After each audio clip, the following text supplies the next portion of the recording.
Hi everyone. I spoke about one of the kinot today, Kinna number 11, and I wanted to send it to everyone, as we kind of get to the end of Tisha B'Av and start to close in on that final hour, 2 hours of the fast. So Kinna 11 is basically a eulogy for King Yoshiyahu, and it was written by the prophet Yirmiyahu during the last 5 kings of Judah. Basically, we're talking about the time when Israel, or the land, was divided. There's a northern kingdom and a southern kingdom. The southern kingdom was called the kingdom of Judah, and there were 5 kings that came before the destruction of the first temple. King Yoshiyahu was the first of those 5.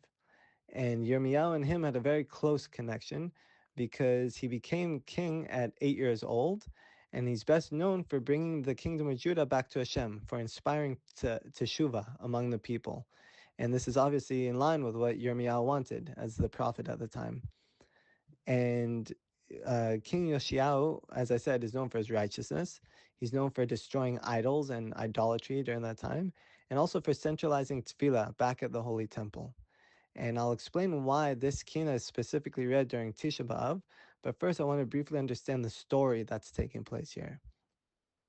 As it says that in the Kinna, Yoshiyahu was searching for Hashem at the age of 8, and he's known as a righteous reformer. He changed the way that people behaved. He really inspired tshuva. But the issue was that the people were only behaving religious, behaving observant in public, and at home they remained against it, and they were scoffers. It calls them leitzana sador. They were making fun of the king in their homes. Who chose, he chose to be a Baal Tshuva. And so one day, what happened in this king is that the Pharaoh of Egypt came, and he said he'd like to cross through the land so that he could go to war with Assyria. Now Yoshiyahu knew the prophecy that not a sword would pass through the land during a special time. When we're getting to these special times, end of days, it says that not a sword will pass through the land. And he thought, because of his righteousness and because of all the tshuva that he inspired, that we were in that time. So he said no to the Pharaoh. He said, no, you cannot pass, because not a sword will pass through our land, even if it's to go to war with another nation. And Pharaoh said that he has no issue with Yoshiyahu, but if he denies him passage, then he'll be forced to shed his blood of him and his people. And Yoshiyahu didn't listen to Yirmiyahu. Yirmiyahu advised him not to let him go through, to let Pharaoh proceed and go to war with Assyria. That's not going to harm us in any way. But Yoshiyahu didn't listen. And in the end, Egypt came, and it's written that Yoshiyahu was pierced by 300 arrows.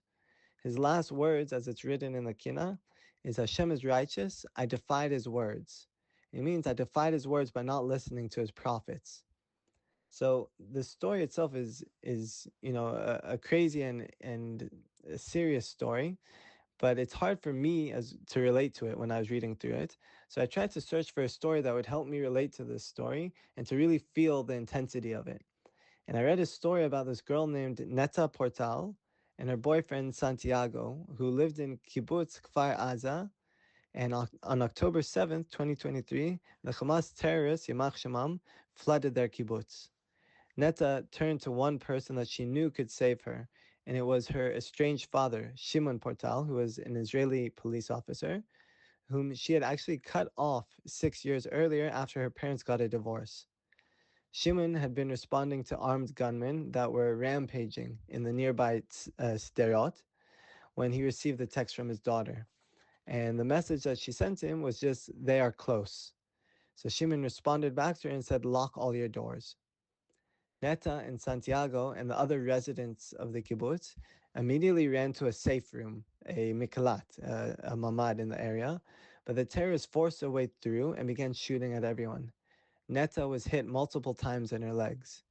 Santiago told Netta that we need to get out of here and that they should jump out of the window to escape.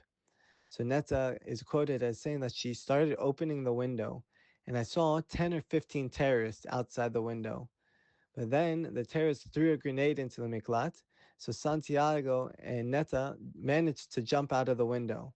But outside they were sprayed with bullets from this machine gun, and the two of them managed to escape. Even though Santiago was injured, he managed to carry Netta to safety, and the two of them hid under a pile of trash.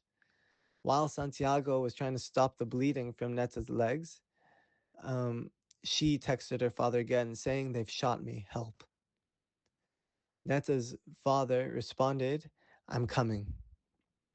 And later, when things got more quiet, Shimon called out for his daughter. He was searching through the area and calling out for Neta. And upon hearing this name, 3 Israeli children came running towards him. And as the girls climbed into Shimon's car, terrorists began shooting again at his car. And so he managed to escape and he got them to safety. And then he continued his search for his daughter. Eventually, he found her. He scooped up his beloved daughter into his car and he rushed her and her boyfriend to the nearest hospital. And the only thing he could say is, "My beautiful daughter, I've got her back." Now, there's not much that needs to be said, so I'll be very brief. You have 2 stories here. One is about a righteous king who believed that he had changed the whole nation and truly had them return to Hashem, and he was mistaken. On the other hand, we have Neta, who believed in the peacefulness of people. She believed that she should strive for peace and that she didn't need her father. They didn't speak for years. She thought she could live her life without him. But both of them faced danger. Both of them believed in the goodness of others. And ultimately, both of them came to see the truth, that Hashem is righteous and that sometimes we defy his words. Neta's father had never let go of his daughter. He just wanted and waited for her call. So I hope that for all of us, these stories come as powerful lessons, that it's never too late for tshuva, that Hashem has not forgotten us, and that please God, if we refine our ways truly and really as a nation, not just one of us, but all of us, then Mizrat Hashem, He'll redeem us again.